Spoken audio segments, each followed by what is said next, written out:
All right, guys, welcome to episode 46. Identify and verify prescriptions for treatments that may contribute to an accident or injury. And just as a caveat, this does not include medications. That's a whole nother one. We're talking about different prescriptions than medications. And I know some of you may be thinking, I thought prescriptions were just medications, but prescriptions can include oxygen at home, like at-home oxygen and supplies, or like a CPAP machine that people wear when they're sleeping for sleep apnea. Various assistive devices, so canes, walkers, shower chairs. I think that's about it. Bedside commodes or something like that. Also, drains and tubes. Some patients go home with JP drains. Patients that have had mastectomies and stuff or various surgeries can go home with drains. So it's important for us to identify any of those that could contribute to an accident or injury. So if they've got a JP drain with a really long tubing, could they trip on that? Could they be at risk to rip it out? Or I think this is one of the main ones that they're really talking about, is that the assistive devices are sized appropriately. So like my husband, tore his Achilles recently, and we got sent home with crutches. And one of the things the nurse did was make sure that it was set appropriately to his height. Because if the crutches are too tall or too short, he could totally much easier fall and hurt himself even farther. Or another one, maybe the walker is too short or not, or too tall. Or if they, making sure they know how to use them. She demonstrated and did a great job with that. And then another aspect of this too is we have to make sure that they know who to call if they have an issue or if it malfunctions after hours. So typically it's like, call the office if you have a problem. But then it's like, when do problems always occur? 5:30 on a Friday, right? Or 3 a.m.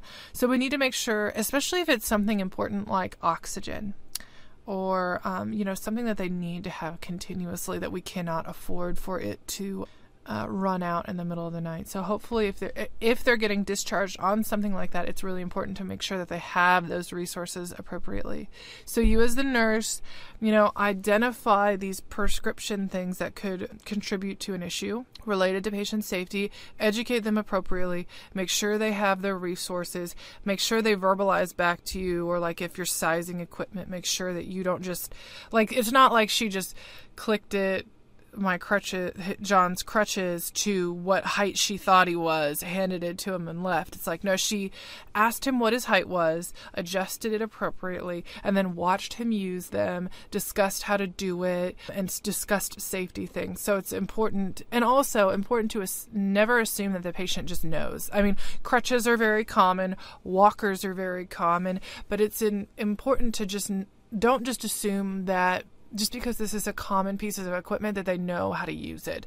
Always have a return demonstration.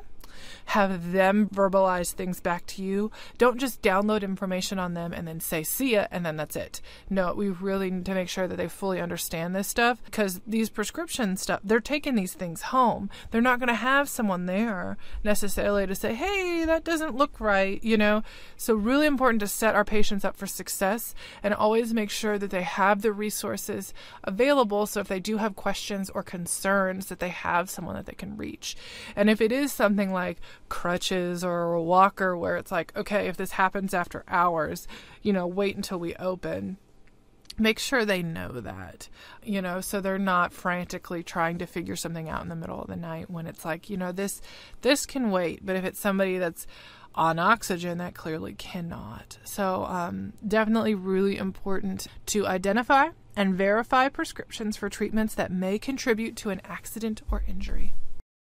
This has been another episode of the unofficial NCLEX Prep Podcast. To get the massive PDF guide that goes along with this podcast, head over to nrsng.com/NCLEX-Prep. That's nrsng.com/NCLEX-Prep. That's a free download that you can take with you anywhere, and you can basically have this podcast in text format.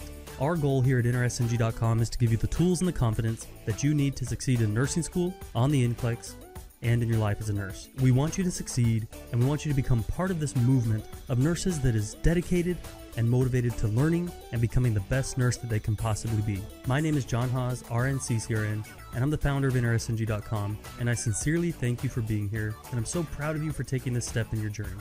Now you know what time it is now. It's time to go out and be your best self today. Happy nursing.